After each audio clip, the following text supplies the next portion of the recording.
Bonjour à tous, merci d'être avec nous. Bienvenue dans Chine France, le journal, votre émission quotidienne d'information sur la Chine et les relations franco-chinoises.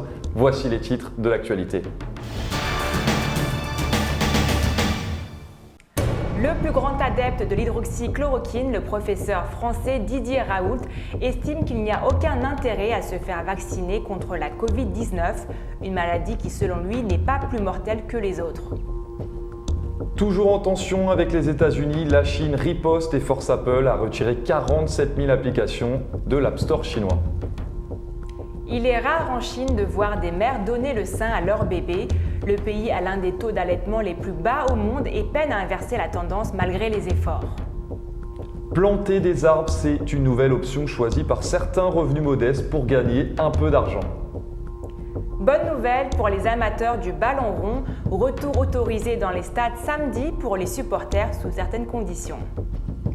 Et pour terminer ce journal, nous irons à la rencontre de l'un des derniers dépositaires du secret de fabrication de jonques traditionnelles chinoises, ces fameux bateaux de navigation atypiques.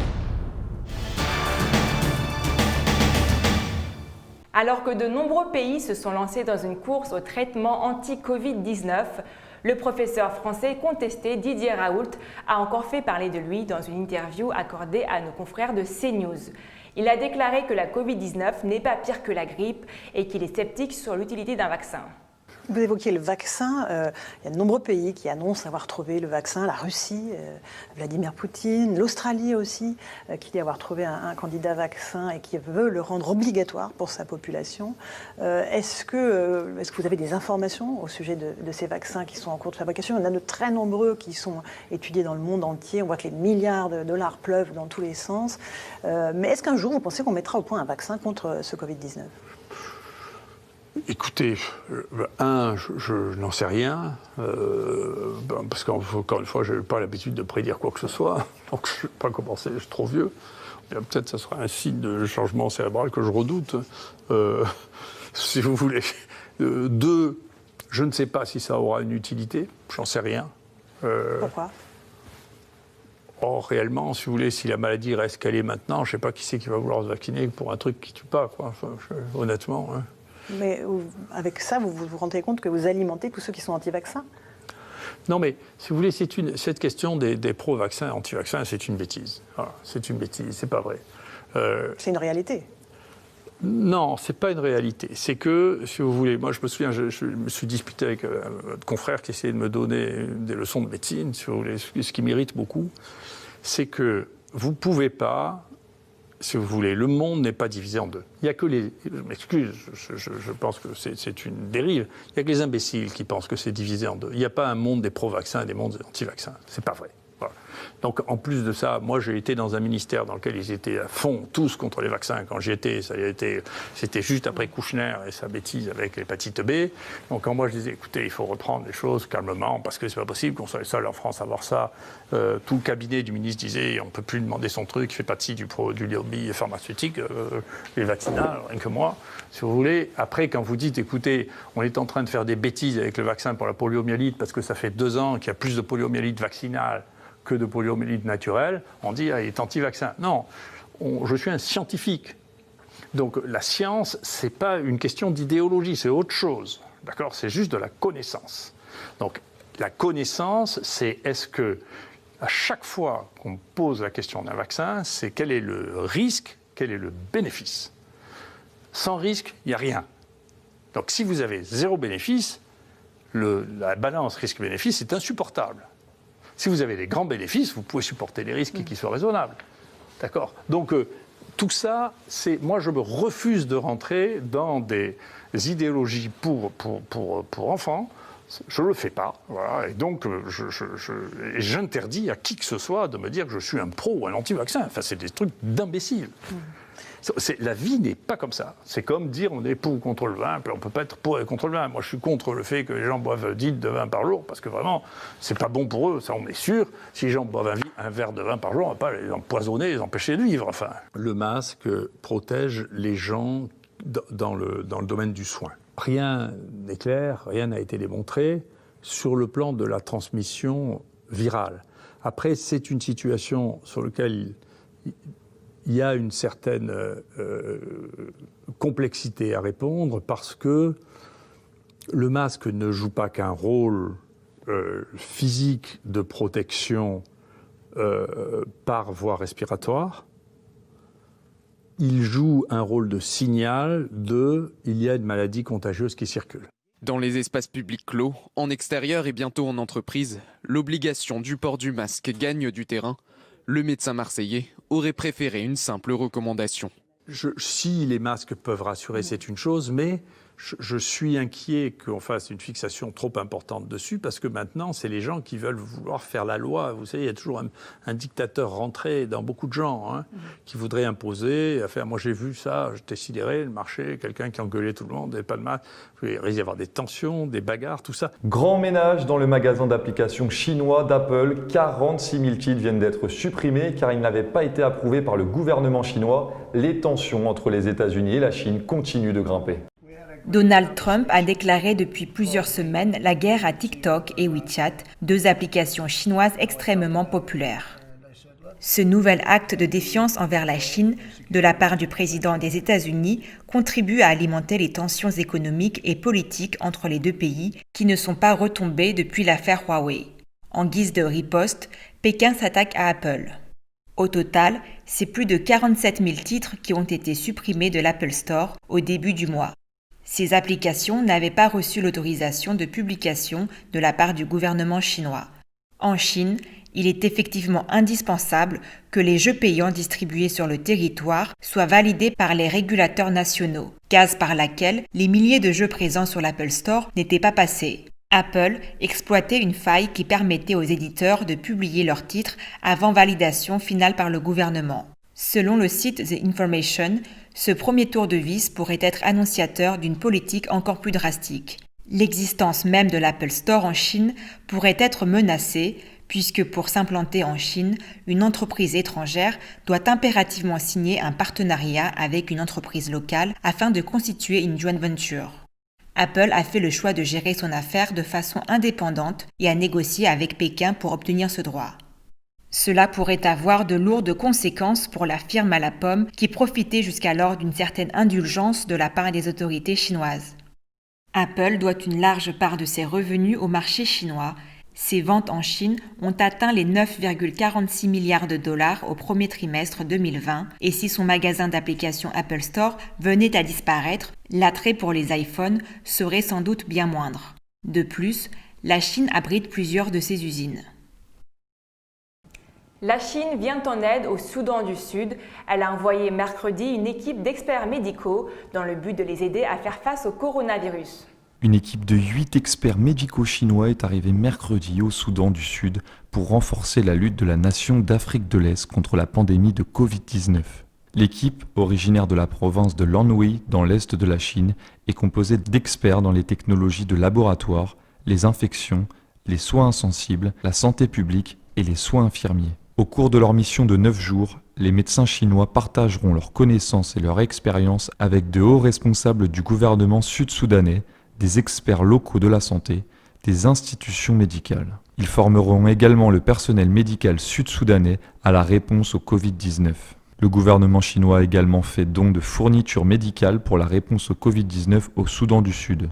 Elisabeth Achwayol, ministre de la Santé du Soudan du Sud, a souligné que l'aide médicale chinoise est arrivée au bon moment car le système de santé du pays est fragile et se bat tant bien que mal pour lutter contre la pandémie de Covid-19. Elle a remercié au nom de son pays le gouvernement chinois pour le soutien donné au peuple du Soudan du Sud. Les experts médicaux étaient accompagnés du 8e groupe d'équipes médicales chinoises au Soudan du Sud. L'équipe de 15 membres fournira des services médicaux gratuits dans ce pays déchiré par le conflit pendant un an. De son côté, Wang Ning, ambassadeur de Chine au Soudan du Sud, a déclaré que l'arrivée des experts médicaux était une illustration du soutien continu de la Chine au secteur de la santé du Soudan du Sud. M. Hua a ajouté qu'il s'agissait d'une action concrète visant à mettre en œuvre les résultats des conférences pertinentes et à promouvoir la communauté sino-africaine de santé partagée. Il n'oubliera jamais la solidarité et le soutien solide que le Soudan du Sud a accordé à la Chine pendant la période la plus difficile de leur combat contre la pandémie.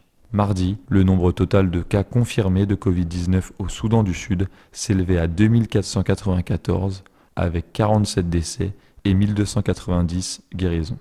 Et pour se faire un peu d'argent, les revenus les plus pauvres se mettent au vert. Vendre de l'air, c'est devenu dans la province du Quizhou un nouveau gagne-pain. Une initiative qui répond aux deux priorités de la Chine, éradiquer la pauvreté et protéger l'environnement. Pour des milliers de ménages pauvres de la province du Quizhou, dans le sud-ouest de la Chine, l'air a généré des revenus solides. Selon le département provincial de l'écologie et de l'environnement, un total de 2649 ménages de 60 villages devraient recevoir chacun 960 yuans supplémentaires, soit environ 117 € par an dans le projet d'échange de puits de carbone forestier. En tant que l'une des zones pilotes nationales de civilisation écologique, le gouvernement du Quizhou a lancé le projet d'échange de puits de carbone en décembre 2017. Les arbres plantés par les ménages pauvres enregistrés sont surveillés avec le calcul de la quantité d'émissions de carbone stockées en fonction de la variété, de l'âge et de la taille de chaque arbre. Wang Jiaqi, de l'organisme provincial de surveillance de l'environnement, a déclaré qu'après le téléchargement des photos et des informations sur la plateforme, chaque arbre générera un flux régulier de revenus pendant 6 ans avant d'être revendu.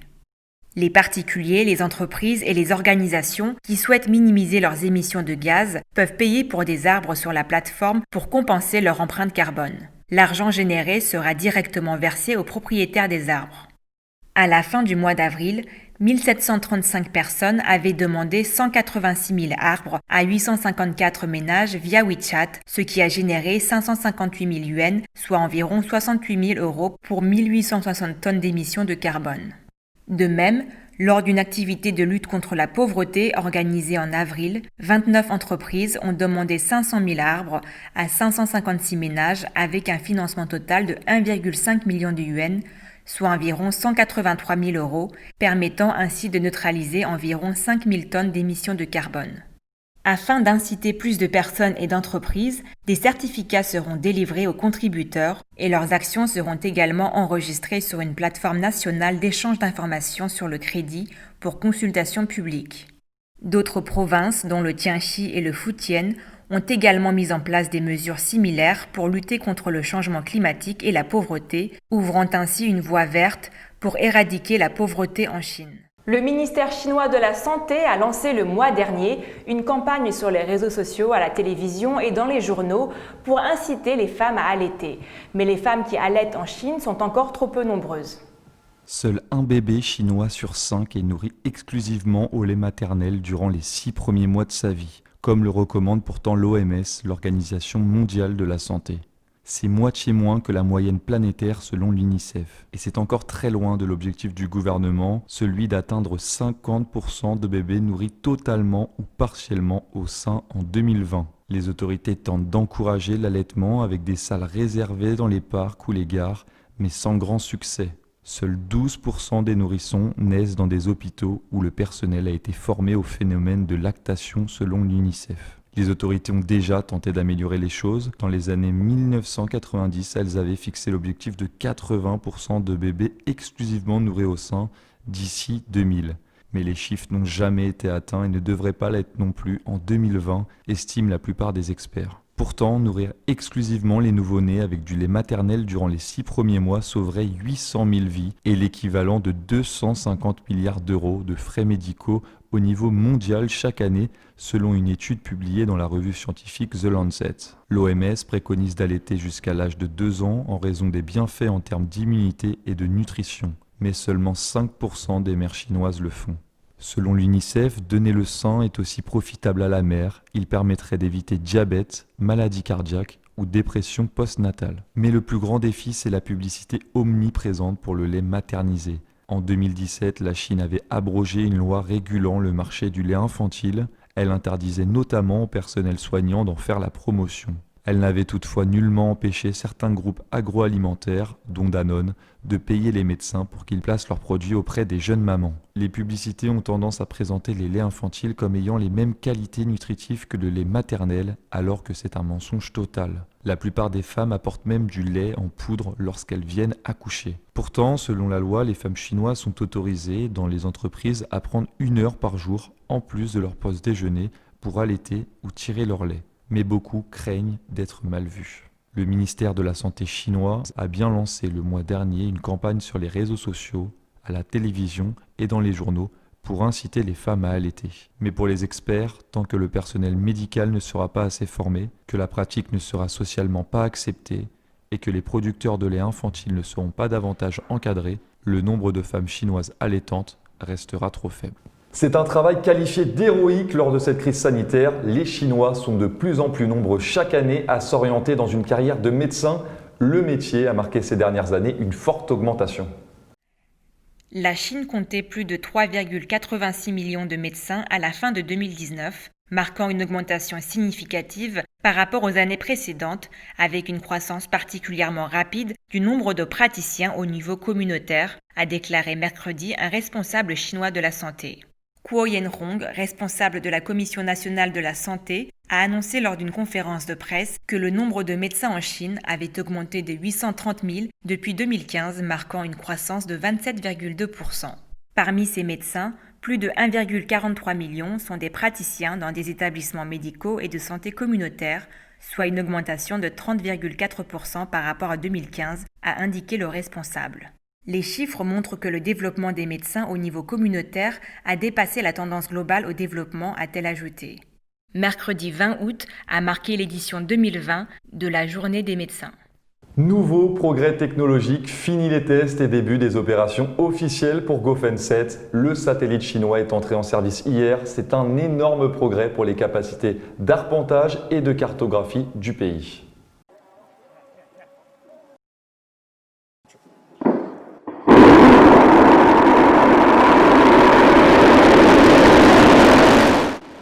Gaofen, le satellite optique d'observation de la Terre à usage civil chinois, a terminé ses tests en orbite et a commencé ses opérations officielles le 20 août. Les concepteurs du Gaofen 7 ont annoncé que le satellite commençait à servir ses principaux utilisateurs, à savoir le ministère des Ressources naturelles, le ministère du Logement et du Développement urbain rural et le Bureau national des statistiques. Selon l'administration spatiale, le satellite, développé et construit par l'Académie chinoise des technologies spatiales, devrait jouer un rôle important dans l'arpentage et la cartographie des terres, la planification urbaine et rurale et les enquêtes statistiques. D'une durée de vie de 8 ans, le satellite de 2,7 tonnes a été lancé en novembre au sommet d'une fusée porteuse Longue Marche 4B depuis le centre de lancement de satellites de Taiyuan, capitale de la province du Shanxi dans le nord de la Chine. Équipé de 2 caméras à balayage linéaire capables de prendre des images 3D de la Terre et un altimètre laser utilisé pour mesurer la hauteur des objets au sol, il fonctionne à environ 500 km au-dessus du sol. Le satellite Gaofen a subi avec succès une série de tests au cours des 8 derniers mois et a produit et renvoyé plus de 106 000 images, a indiqué l'administration spatiale. Au cours de sa période de test, le satellite a aidé à recalculer la hauteur du mont Everest, à construire des hôpitaux temporaires à Wuhan pour les patients atteints du Covid-19 et à lutter contre les inondations qui ont ravagé de nombreux endroits en Chine cet été. La Chine a lancé le programme Gaofen en mai 2010 et l'a répertorié comme l'un des 16 projets nationaux importants en sciences et technologies. Le programme vise à former un réseau spatial d'observation de la Terre à haute résolution d'ici 2020. À ce jour, plus de 10 satellites Gaofen ont été lancés et tous sont en service actif. Parallèlement, l'administration spatiale a ouvert un site internet pour permettre aux utilisateurs du monde entier d'accéder aux images et aux données générées par les satellites Gaofen. Avec la crise sanitaire, nombreux sont les événements sportifs à avoir été annulés. Les matchs de football ont eux repris à huis clos. Samedi en Chine, pour le plus grand plaisir de tous, les supporters devraient à nouveau pouvoir se rendre au stade. Le public va pouvoir revenir dans les stades chinois ce samedi à l'occasion d'une rencontre de Super League, la première division chinoise de football, après un retour de la saison le 25 juillet dernier avec 5 mois de retard en raison de la crise sanitaire. Les matchs se déroulent jusqu'à présent à huis clos sur terrain neutre dans les villes de Suzhou à l'est et Dalian nord-est. Des responsables de la fédération se sont réunis mercredi avec les autorités de Suzhou afin d'allouer 500 places aux supporters du Shanghai Spig et 500 à ceux du Pékin Guoan. Les deux formations sont des candidats sérieux au titre. Le club shanghaïen compte dans ses rangs les Brésiliens Hulk et Oscar. L'équipe pékinoise est entraînée par le Français Bruno Genesio. Les chiffres sont en attente d'homologation par les services concernés, mais 1900 personnes au total pourraient être autorisées à assister à la rencontre, a indiqué jeudi le quotidien de la jeunesse de Pékin, un journal officiel. Parmi les spectateurs pourraient figurer des supporters des équipes de Pékin et de Shanghai, des membres du personnel soignant ou encore des secouristes ayant participé aux opérations contre les récentes inondations dans le sud de la Chine. Chaque spectateur devra fournir une attestation prouvant qu'il a passé un dépistage au coronavirus négatif durant la semaine écoulée, porter un masque, respecter une distance d'au moins 1 mètre et subir un contrôle de température à l'entrée. Ce n'était pas son jour, un monsieur n'a vraiment pas eu de chance. Imaginez vous marchez tranquillement dans la rue et qu'un animal tombe du ciel pour s'écraser sur votre tête et résultat vous finissez à l'hôpital. C'est la folle histoire qui est arrivée à Kaohsiung. En Chine, dans la ville d'Harbin, la métropole du nord-est de la Chine, un retraité a littéralement vu un chat lui tomber sur la tête le 12 juillet alors que Gao Fenghua se balade tranquillement dans la rue avec son chien.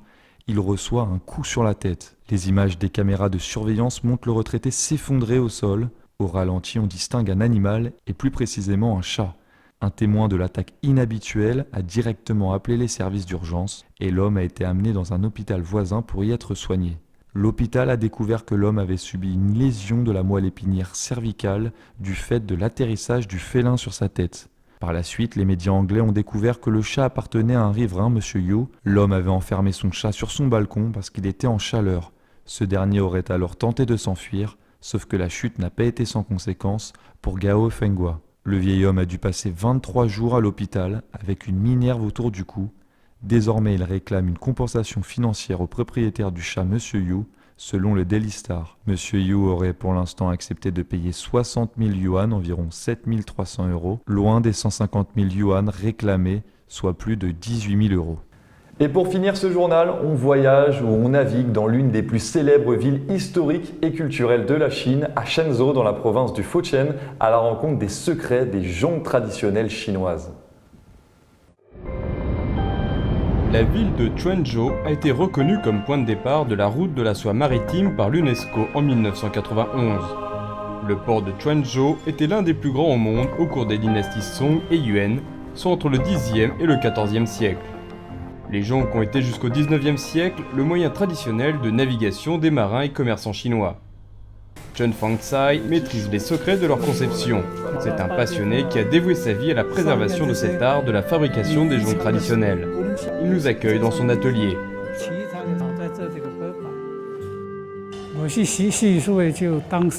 J'ai commencé à l'âge de 14 ans. Au cours de ma carrière, j'ai construit plusieurs centaines de bateaux de toute taille. À l'époque de mes 40 ans, les bateaux en bois ont commencé à disparaître petit à petit. Les artisans fabricants des bateaux ont perdu leur emploi. Les artisans se sont donc tournés vers la fabrication de modèles pour les musées. Une dizaine d'apprentis aident Chen Fangcai à fabriquer ses maquettes de bateaux. Il y en avait auparavant une trentaine dans son atelier. Ils ont tous un emploi en dehors. La fabrication de maquettes de jonques traditionnelles est devenue une affaire de passionnés, et il reste peu de personnes à maîtriser les subtiles techniques pour fabriquer des modèles réduits fidèles dans les moindres détails aux bateaux originaux. À l'instar de la technique dite des cloisons étanches, qui a été inscrite en 2010 par l'UNESCO sur la liste du patrimoine immatériel nécessitant une sauvegarde urgente. Et Chen Fangcai est le dernier dépositaire de cette technique. Sous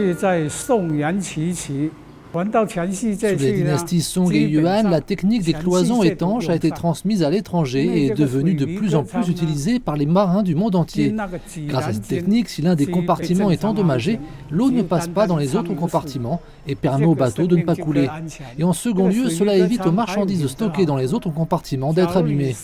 Depuis que cette technique a été inventée, beaucoup de vies ont pu être sauvées.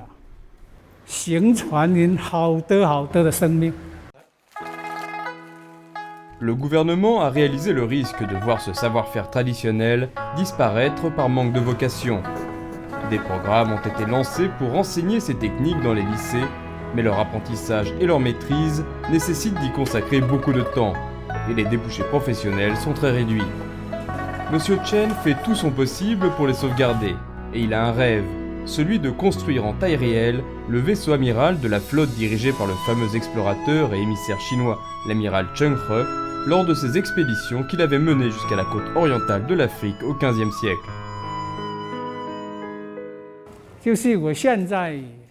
Je souhaiterais construire la jonque de Zheng He avant de mourir pour montrer que nos ancêtres étaient capables de fabriquer des navires de cette taille. Mais certains disent que c'est un projet un peu fou. Ils disent que même si on peut le construire, il ne pourra pas flotter. Mais selon moi, c'est possible, car j'ai vu les méthodes de construction de bateaux dans un ouvrage qui date de 600 ans. Le rêve de Monsieur Chen semble peut-être encore un peu trop ambitieux, mais sa passion, elle, est sans limite. Les jonques ont été le moyen de transport traditionnel des commerçants chinois participant à la route de la soie maritime. La maîtrise de leur technique de fabrication est malheureusement en voie de disparition. Mais les artisans comme Monsieur Chen et ses apprentis font tout leur possible pour sauvegarder ce patrimoine. Nicolas Héronzin, Twenzhou, CCTV. Et c'est déjà la fin de votre journal. Merci à tous de l'avoir suivi. Et vous pouvez retrouver à tout moment nos vidéos sur mandarintv.fr. Merci. À bientôt.